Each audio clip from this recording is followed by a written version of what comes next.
Welcome to the second outcome, which is all about software. Here, you'll learn to work across a range of applications, pick the right tool for each job, and pull everything together into one polished document. Let's look at what this outcome expects. You'll need to work confidently across several kinds of software, rather than leaning on just one. Evaluate applications so you choose the best tool for the task, and produce an assignment that pulls objects from different programs into a single document. On top of that, you'll explain why each choice was the right one, and manage your files and references digitally so nothing gets lost.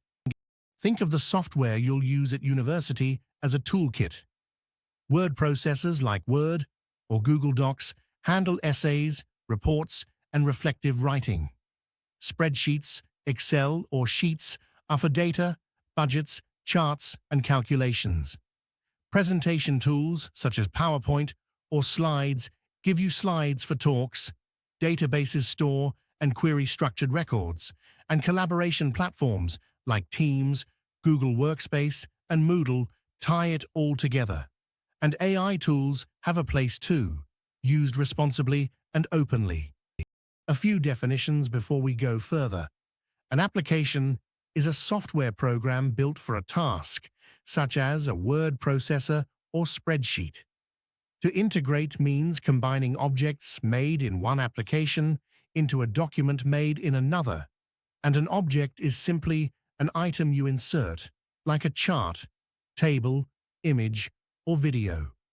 Two more. To evaluate is to weigh strengths and weaknesses against a task before deciding, and to justify is to give clear reasons showing why your choice was the best one. Evaluation is the heart of this outcome. So let's be clear about what it means. It's about judging tools against the job in front of you, not simply naming your favorites. Match the tool to the type of information you're handling. Numbers and calculations point you to a spreadsheet, continuous prose to a word processor, a spoken talk to presentation software, and lots of structured records to a database. Get that matching right, and half the work is done. Let's make that concrete with some everyday tasks. A 2,000-word essay calls for a word processor. Tracking and totaling a monthly budget calls for a spreadsheet. Presenting findings to a seminar suits presentation software. Storing 500 book records to search suits a database. And drafting a document with 3 classmates calls for a cloud document on Teams or Google Workspace. Same principle each time. Start with the task, then pick the tool. When you're judging an application, a handful of criteria will steer you. Purpose.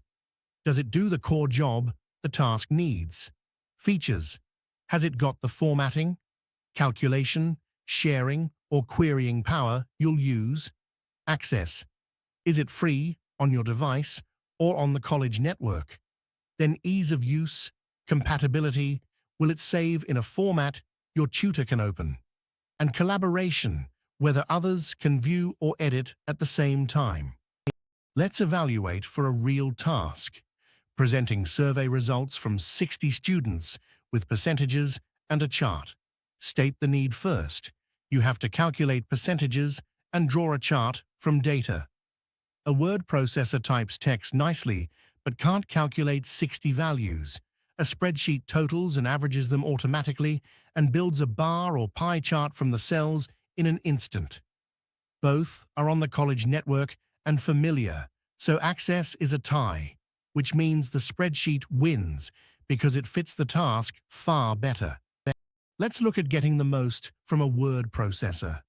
Use the built-in heading styles so your structure stays consistent and easy to navigate, and apply a template to set your fonts, margins, and spacing in one go. Control the page layout with margins, page breaks, and page numbers, and insert tables to organize information in rows and columns. Turn on the spelling and grammar checks by all means, but still proofread it yourself because they don't catch everything. Spreadsheets reward a bit of structure. Enter your data in labeled columns, one heading per column, then let formulas do the heavy lifting. Something like equals sum of B2 to B13 totals a range instantly. Functions like equals average and equals max summarize your figures in seconds. From there, you can build a chart from selected cells to reveal patterns visually, and that chart can be copied straight into a report later on. Good slides follow a few simple rules. Keep to one idea per slide so your audience stays with you, and use short bullet points rather than full paragraphs of text. Apply a template for consistent colors and fonts and add a diagram, chart, or short video to support your point. Anything you want to say in detail belongs in the speaker notes, not crammed onto the slide itself. Two more parts of the toolkit worth knowing. A database stores structured records you can sort and search quickly, and you query it to pull out only the records that match your question. On the collaboration side, Teams and Google Workspace let a whole group co-edit one live file, while Moodle is where you'll reach your materials and submit your assignments. A real bonus of cloud tools is version history. Earlier drafts are recoverable if something goes wrong. AI tools come up in this outcome too, and the principle is the same throughout. They can brainstorm ideas, explain terms, or check your clarity, but you remain the author, responsible for every word you submit. Always check AI output against a trusted source. Never present it as your own unaided work, and follow your provider's academic integrity policy without exception. Let's separate the acceptable from the unacceptable. If it's declared, using AI to explain a difficult concept, suggest a structure you then write yourself, check the grammar of your own draft, or generate practice questions is fine. What crosses the line is submitting AI-written paragraphs as your own, copying answers without understanding them, hiding that you used AI when asked to declare it, or relying on its facts without verifying the source. Here's how to declare and reference an AI tool you've used for, say, an essay outline. Add a short declaration stating which tool, what you used it for, and the date. Keep the prompt in case you need to evidence it later.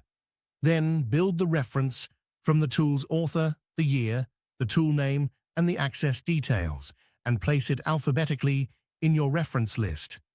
It might read OpenAI 2026 ChatGPT, a large language model available at chat.openai.com, accessed the 4th of August 2026. Let's check in. Can you name 2 criteria you'd use to evaluate an application? Which tool best suits calculating and charting 60 data values, and why? And can you give one acceptable and one unacceptable use of an AI tool? Take a moment with those.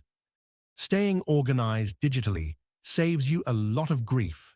Create clear folders, one per unit or assignment, and give your files meaningful names, not untitled or final. Include a date or version number so the newest file is obvious at a glance.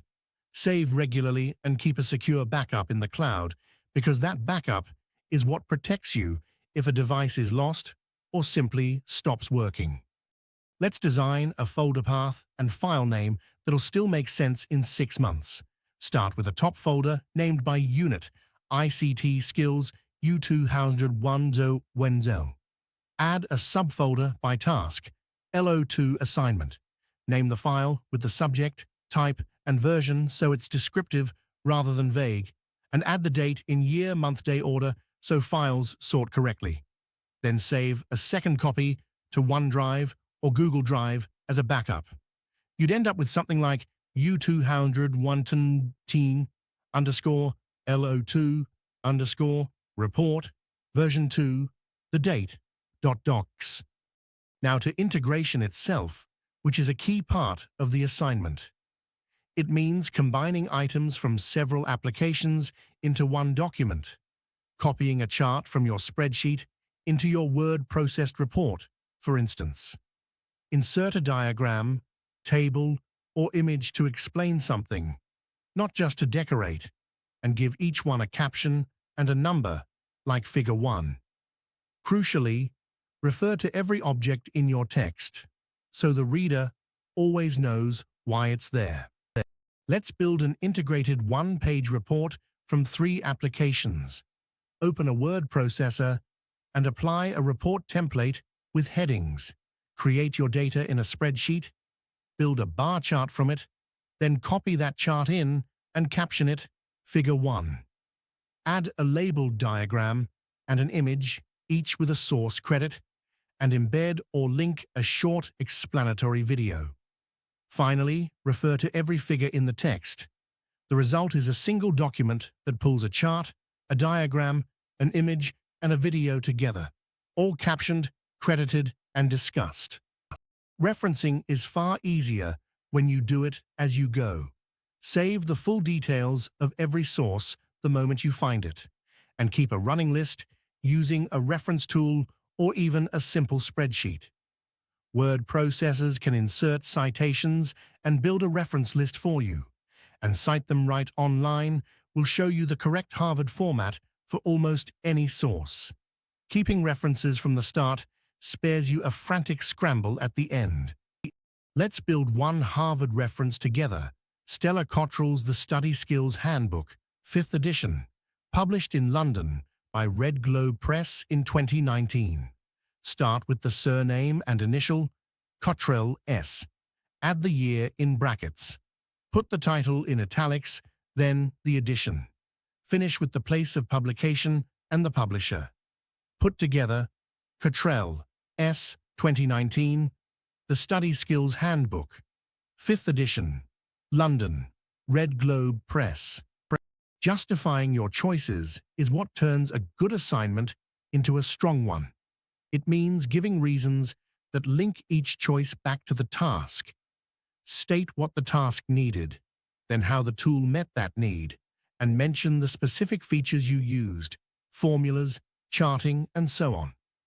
Bring in the practical reasons too, like access, compatibility, or collaboration, and say briefly why an alternative tool would have been less suitable. Let's write a short justification for using a spreadsheet and a word processor together. Name the need you had to analyze data and present it in a written report. Justify the spreadsheet, its formulas totaled the data and drew the chart. Justify the word processor, its templates and headings structured the report. Explain the integration, where the chart was copied in as evidence, and rule out the alternative. A word processor alone simply couldn't calculate the data. Together, the two tools met a task neither could serve on its own. A quick roundup of terms. A template is a ready-made layout that sets your fonts, spacing, and styles for you. A formula is a spreadsheet instruction, such as equals sum, that calculates from your cells. A citation is a short in-text pointer to a source, and the reference list is the full alphabetical list of source details at the end. And a backup, of course, is that second secure copy of your files, kept in case of loss. Let's test the key ideas. What's the difference between evaluating and justifying a tool? How would you go about integrating a spreadsheet chart into a report? And can you write the Harvard reference for Cottrell's 2019 Study Skills book from memory? If those feel comfortable, you're in good shape.